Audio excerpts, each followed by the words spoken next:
friends, my name is Joey. Today I'm working with some really classic bits from Jesse James Beads. I have 3 different bead mixes out here. This beautiful bright yellow one is called Illuminating. It's from their Color Trends line and it is absolutely stunning with the silver. I also have just a few things from their classic Market Fresh mini mix in Rainbow Water Ice. So I just pulled out like some yellow things from that mix, and in fact these are going to go in my project right away, so I can take these out and set aside this little dish and try to clear my mat before I start the project. And what I have in here are some number 2 crimp tubes and some little small 4mm jump rings that I made with my craft wire, and I'll just set that aside, but you know we're going to be using those. In this little pot I have some crimp beads. These are for flat crimping, and that's going to come into play with this illuminating mix when I get to the body of my necklace. There's also going to be a coordinating bracelet, and then the other bead mix that you see out here is this Market Fresh mini mix called Sugar Crystal. These are so beautiful and lovely. And I've already made a little beginning of my projects, but I have to show you this chain. I am in awe of this chain. It's called Drama, and I mean, just look at this. It is engineered in the most amazing way. The 2 parallel chains that the diamonds are soldered onto are really tiny curved chain links that are quite thick and sturdy. And I have had a blast playing with this. It's so fluid and so soft and so amazing. I just can't say enough about this chain. So what you see here is a little part of the bracelet we're going to make. And I have removed the diamond and added a jump ring that I made out of that 20 gauge wire to the bottom link. And so when you do that, when you cut this chain, you have to lose a little diamond section of the chain. And what I have done is taken a little bit of E6000 glue and embellished 2 of the teardrop crystals from the illuminating mix, and I'm going to show you how I did it. I'm going to go ahead and do the other side. I don't know how much this will spin around because this part right here is actually the pendant of my necklace, and I have just pulled in things from both mixes. I have this lovely rounded off square toggle set, 2 of them, also from Jesse James Beads. And so let me grab my little tube of E6000 glue and show you how easy this is. This reminds me of tile work when you travel, like Moroccan tile work, or even in Italy. I saw a lot of this in Hawaii, where metal and other embellishments are like embedded in the tile or in the glass, and even though it's glued on the top, it does have that very exotic look. And this is going to be amazing necklace, avant-garde, interesting, unexpected, and truly jewelry art. So every little detail like that I can add is just making me so happy. So I don't know if the camera is showing you the facets on the teardrop here, but there is actually a diamond right in the center of this glass teardrop on both sides.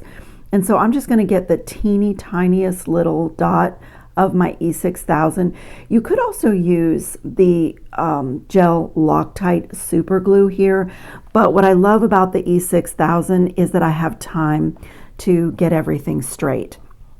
So I'm just going to pick up my little diamond scrap and set it right in there and just push it down. It's a good idea to have a piece of scrap wire or a toothpick in case any glue oozes out, but I was really careful with my glue, so I don't even have any to clean up. But that is centered on there, and I'm just going to set it down and let it dry while we do our thing with the rest of the piece. So I'm going to start with the necklace.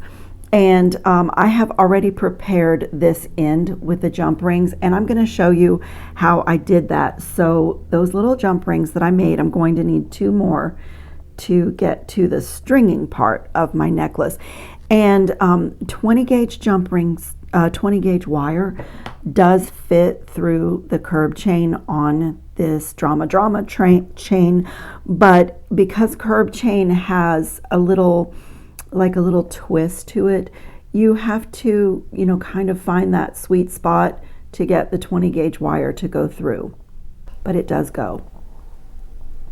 Okay, so once you have it in, you just want to close this really well, because bead stringing wire is going to go through these jump rings, and I'm just going to do the exact same thing on the other side of the chain.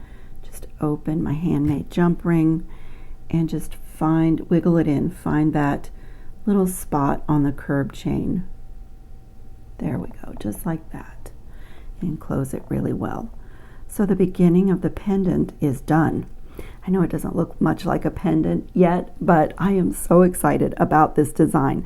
So the next thing I'm going to do is make some little components that are going to dangle from here. Now these, there were only 2 little mermaid glass beads in that water ice mix, so I want those, and these are going to go up into the stringing of my necklace. So I'm just going to kind of push these up, because when I start on the necklace part, those are going to do that. And so I have 2 links here of 20 gauge craft wire, and I'm just going to smooth and warm and straighten it. And I'm going to do a combination of simple loops and wrapped loops on my downward drops for my focal. So I'm going to start off with a simple loop at the top.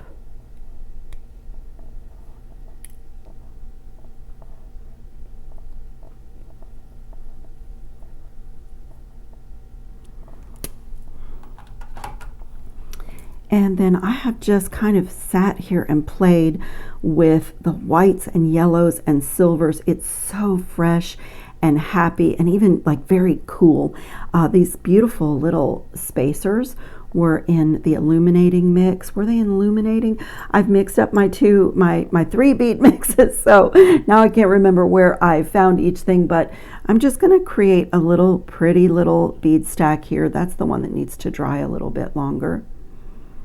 And I'm just going to play with my stack here, and I think that I kind of worked it out with a sheriff star, and then from the sugar crystal mix there was just some little glass discs in there, and that is just such a pretty drop. And I'm going to do, I would like to keep this facing forward. I will add a diamond on the back of this after I get the piece all done. I really just wanted to show you how I did it, because it's so simple, but isn't it effective? I mean, it just adds this really cool dimension to an already really beautifully faceted bead. And then I'm just going to come here and do a wire wrapped loop on this end, and this is going to allow me to open this loop and attach it here, but also kind of secure this stack of beads where my teardrop is facing forward. So 90-degree bend and a normal wire wrapped loop here.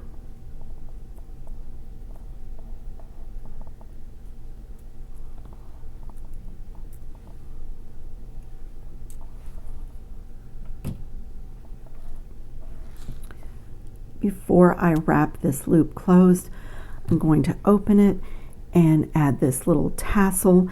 These were in the sugar crystal mix, and there's 4 of them in there, so if you wanted to use these on your earrings, to do earrings, you certainly could. I'm doing a bracelet and a necklace project with the mixes.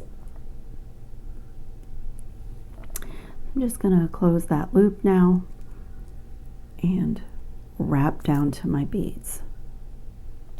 Okay, so this is where your orientation matters. So when this is hanging as a necklace, my jump rings are going to be going perpendicular to my mat.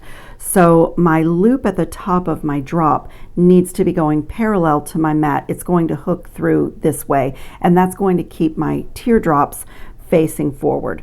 So I want to finish this off so that this loop is like this, parallel to my mat, which will make this loop going perpendicular to my mat as I work down the drop. Let me show you what I mean. I know that like explaining that doesn't always work out so well, and what I'm going to do is just leave this tail hanging here and go ahead and connect this to one side, and then I'll secure my wraps. So far we are looking like that. And do I have this? It's still wiggling a little bit. So I'm going to come to this end and like snuggle those wraps in there just to secure this a little bit. Okay, so this is what it is looking like. I absolutely love it so far. And so my next step is going to be to take some of my white quartz bead stringing wire, and you can do this literally any length that you want. And I am going to come to one of the jump rings that I added at the top of the length of my chain, just like that. And I'm going to feed on 2 of these yellow crystals and then run it through the jump ring on the other side of the link. So it looks like that. From here, I'm going to let my pendant go down to the center of my bead stringing wire, and whatever length that is. I think I made mine about 20 inches. I didn't really measure. I just put it around my neck. And so, you know, my focal, or my pendant, if you will, it's a really unusual pendant, but it's now in the middle, and I'm going to let it kind of have that little bit of movement there. And I'm going to bring in my crimp beads. In fact, I think I'm just going to dump them out. I think I'll be easier to pick them up. And I am going to flat crimp one on each side, just a little bit above, leaving a little space so that, let me explain. Let me get it situated here and I'll show you what I mean. I want this to just move a little bit side to side like that. So I'm going to probably be easier to lay it flat on my mat and keep my center. And once you get started, you know, once you get this started, it will go much easier. The first one where you get everything in place is a little tricky. So I'm just going to bring this up maybe, you know, maybe an inch, 3/4 of an inch. And I'm going to come in with my pliers and get over that crimp bead and just flat crimp. Just close it down.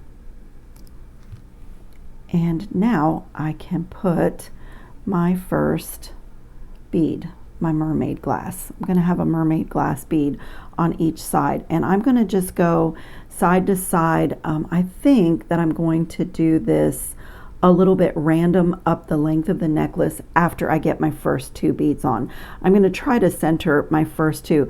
Now you could, you know, try to do measurements, but when I do this, I am the queen of just winging it, eyeballing it, as they say. So I'm going to hold it. It's, again, probably easier to just lay it flat on the mat. And I could zoom in with my camera. I kind of want to make sure that you see what I'm doing. So I'm just going to place it and set that bead at about the same length. Like I say, if you want to take a little marker and you want to measure there, you can. But I'm going to eyeball it. And just get in there with your pliers. I'm going to use my regular chain nose pliers instead of the bent ones. And just get in there and flat crimp. And now I can add my mermaid glass on this side. And now for the stringing, I am going to work my way up the necklace and just randomly choose yellow. I'm going to use these. I'm going to go back and forth to the 2 mixes and just fill this up, but exposing my beading wire, in essence floating my, floating the beads so that they just look like it's called an illusion necklace, but they do look a bit like they're floating.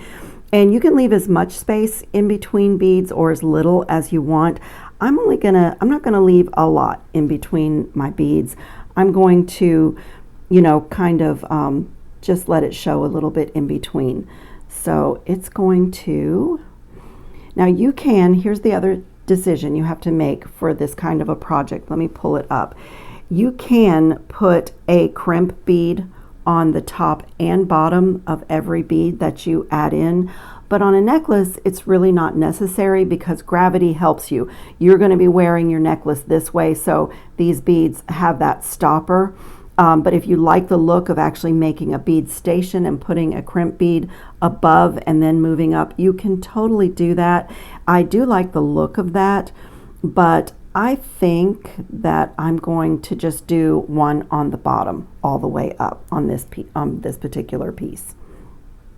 So you just keep moving yourself up, pick up another crimp bead, and choose another. Let's see, let me go into a white here, a little white crystal.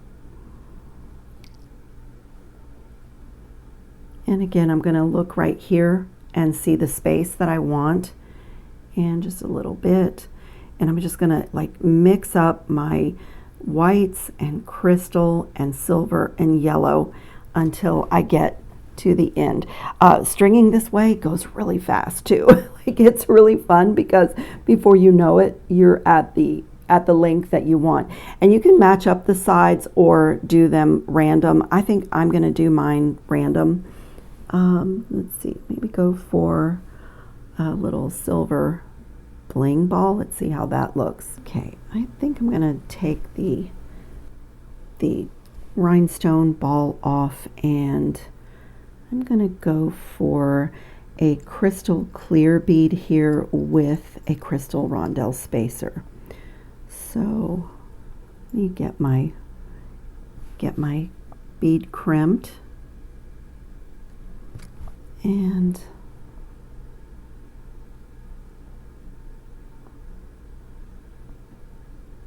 do a tiny crystal rondelle spacer, one of these tiny little bead caps, a crystal, and then repeat that in reverse. And on this one, I think I am going to do another crimp bead just because I like the silver to go down into the top of the crystal rondelle spacer.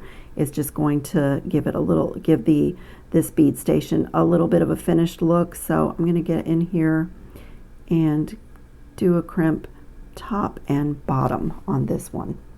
So it looks like that. And I am going to keep going and work my way up to the end and then repeat the same thing on the other side.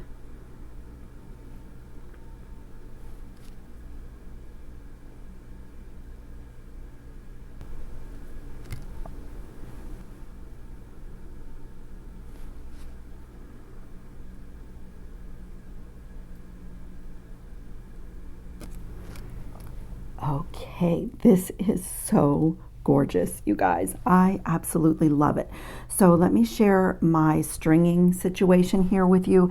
It is random on both sides and all the same components and sections, but randomly placed. I did 3 of the little star spacers stacked on top of each other here, and I just mixed the clear and the yellow and the white and the silver all the way up, just randomly, trying to keep about the same space in between, but not just not overthinking it, just letting it float up the beads. And I also embellished both sides of my teardrops, so when you pick this necklace up to put it on, it doesn't have a front or a back.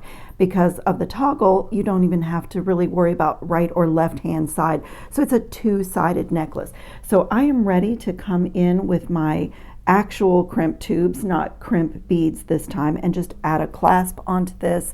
And I think I'll use my magical crimping plier on this piece, and I'll use my Xuron fold over crimp method on this piece. So if you don't have this tool or don't like it, or you're practicing one or the other of your crimps, I'll show you how I do it both ways on this piece. So I'm just going to come right here and feed on my crimp tube. And where is my toggle with, oh, it's right here. I already attached a jump ring to this toggle, and I'm just going to make a loop and come back down through the crimp tube. Let me get my fingers out of the way. Just a pretty little loop. It can really, on this, since there's no beads, you can really do it any size you want. I just want to make sure that it's not too small. I want my toggle to be moving freely, and that's good. And I'm just going to put the crimp tube squarely in the middle of the magical crimping plier, close it. It turns the tube into a square with 4 pinched corners, and now you go in the opposite direction. Don't close the tool until you feel it is squarely in the middle. I just felt it go in, and once you know what that feels like, you'll get it right every time. But if you close down in the opposite direction before it's in the middle, you'll mangle your crimp tube instead of turning it into a little bead. So if you're working with this, I do want to go around a few times just to make sure it's really molded into a little bead and grabbing onto both wires. I already knew that I had a really good bead, but you do want to go around a couple of times. And when you take your tool away, it looks like an 11-0 seed bead, and it really is magical. And I'm just going to remove this tail. And what I love about this type of crimping is that I don't need a crimp cover. If you want this to be bigger in scale for your design, you can put a cover over it, but it's not necessary, and they're really strong. So I'm going to do the exact same thing on this side, just add a jump ring to my T-bar part and do that same crimp, and we're going to jump into our bracelet design. So for my bracelet, I only need a really small piece of my white 49 strand bead stringing wire, and I've chosen a couple of large hole spacer beads from the bead mix, a crystal heart, and a couple of yellow beads from the illuminating mix. I think I'm going to make this little tassel my charm so that everything's coordinating. There were 2 of these tiny little rondelles or disc beads. I might use those when I make this stack, but what I want to do first is embellish the center of this yellow crystal the same way that I did, so that this will be coordinating. So I'm going to show you guys how I deconstructed this chain a tiny bit. I'm just going to come here and snip, like see how I've lined my cutters up with the edge of the diamond, and I'm going to do that all the way around, and just make sure that when I trim this, I don't have anything sharp when I glue it down. So you do have a point there, but if you need to just like make it blunt, you can also take like an emery board, or I have a vintage buffing block that, you know, you kind of create a patina by scratching up the paint on metal jewelry findings, anything like that, but you just don't want to have anything sharp when you're creating this embellishment.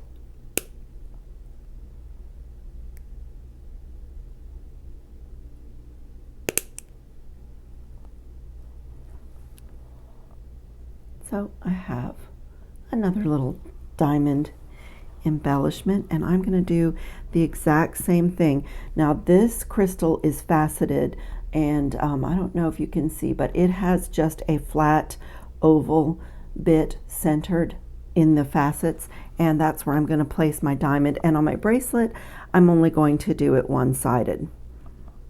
And it's the same thing. I'm going to put a tiny little dot of my E6000 in the middle and place that diamond.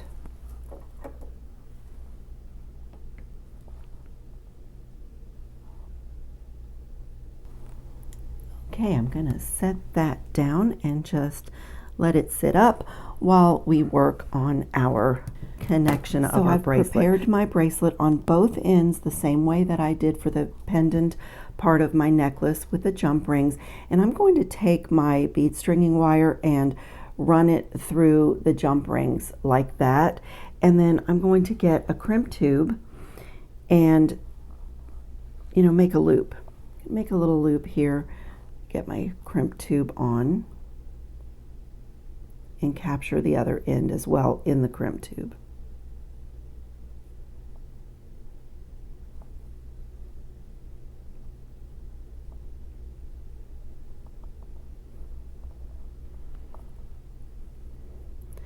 And I'm going to make this a little bit of a larger loop than I normally would for, you know, crimping onto a bracelet, just because I want to keep this looking good right here where my 2 chains are going to go to a point. So I'm going to do a little bit of an oversized loop here, more than I normally do.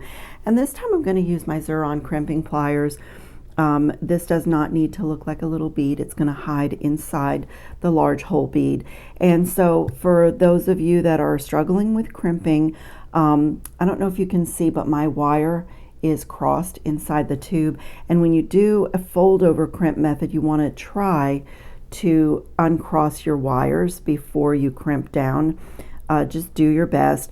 But this crimping method creates a channel for each wire to rest into before you continue folding it in half. So I have uncrossed my wires, and now I'm going to take this back divot in the magical crimp. I'm used that one a lot in this plier, and get my crimp tube right in that back divot where that tooth, when I press down, is going to fold. Put a fold in the tube and separate the two wires. So I'm just going to close down like that.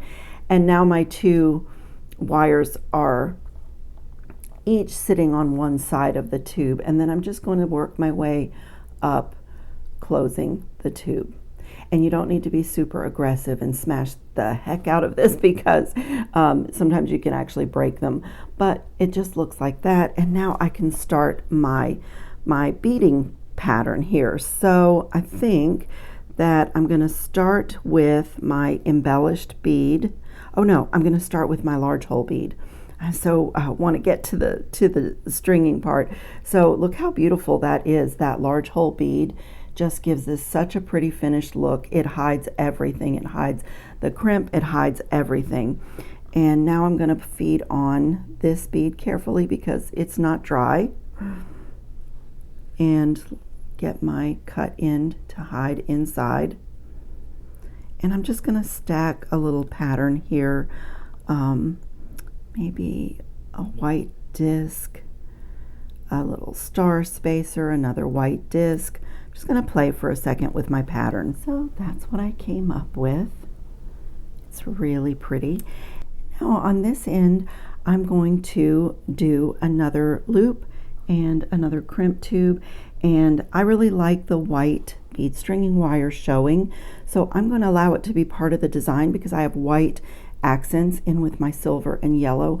So I'm going to allow it to be part of the design. I'm going to feed on my crimp tube and loop my bead stringing wire back down through the crimp tube, and then try to pull it through a couple of beads so that my cut end is disguised. You know, it's cut off away from where my clasp is going to go. So I'm going to feed this back down through that bead. I think it will go through a few beads. There we go. And I'm just going to give it a little pull and create a loop on this end.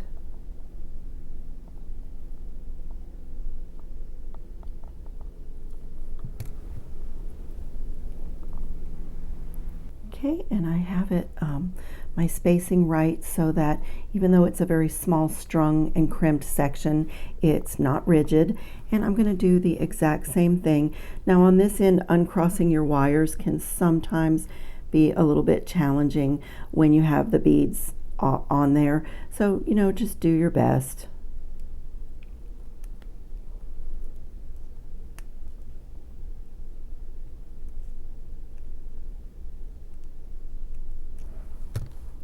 Okay, and now I can come in here really close and trim my excess wire, and it just has a really pretty, really pretty finish.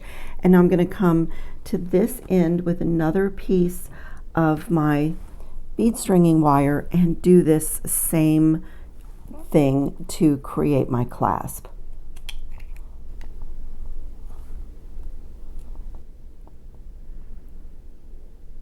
And I want to do another generous loop so that those are not too tight together, my two jump rings. And same thing that we did on the other side. It's pretty easy to uncross your wires when there's nothing in your way. And I'm just going to come right here and do another crimp. And same thing, I'm going to put my large hole bead on so that it goes right down to my piece, and then a final crystal to finish this off. And I have to trim my wire just a little bit. It's coming through that crystal. And just feed it back down through, and a final crimp here, and I am ready to add my toggle clasp. So same thing, just loop this back down through the crimp tube.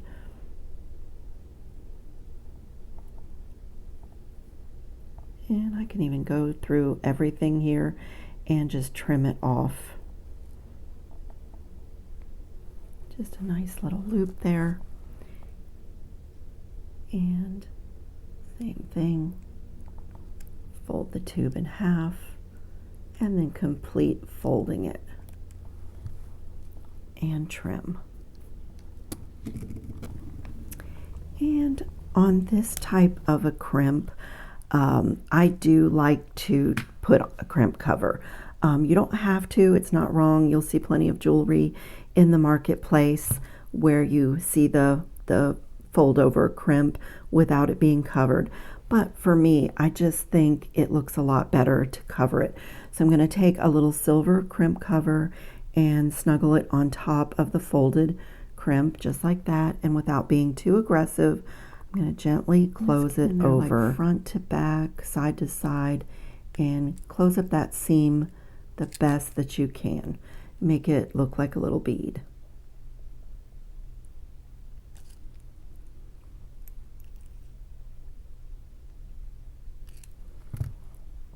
It's beautiful. So for me, that just finishes the piece so beautifully. And I'm going to come to this end and do the same thing.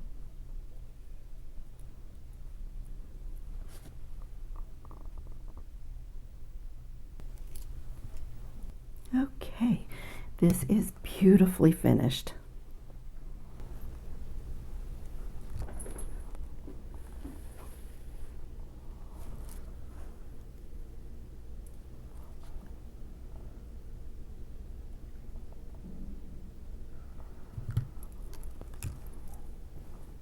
Oh my goodness, that is so gorgeous.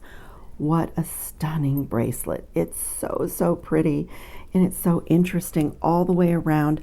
And I'm going to do one final thing. I'm going to add this little tassel so that this coordinates with the necklace pendant.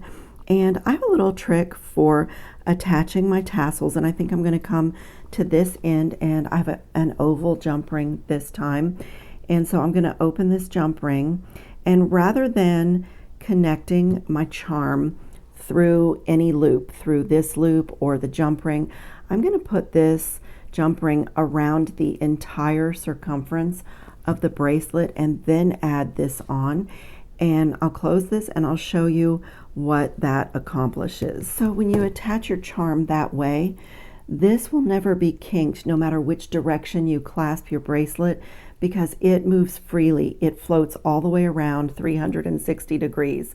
And so no matter whether you pick your bracelet up this way or this way, your charm just moves beautifully. So it's just a nice little connecting trick. So this beautiful, sunny, happy summer, really kind of a summer set, is just gorgeous with the whites and yellows and silvers. And these are just classic items from Jesse James Beads. You cannot go wrong with a Jesse James bead mix, and I had so much fun playing with them. They just seem to go on forever. The little pots never run out, and they are just packed with interesting, fun beads, and it is just the most joyful way to get supplies and make jewelries. So open the description box under the video and use the links. That'll help you find anything that you want for your own projects. And I thank you so much for watching, and I'll see you in the next video. Ciao, friends.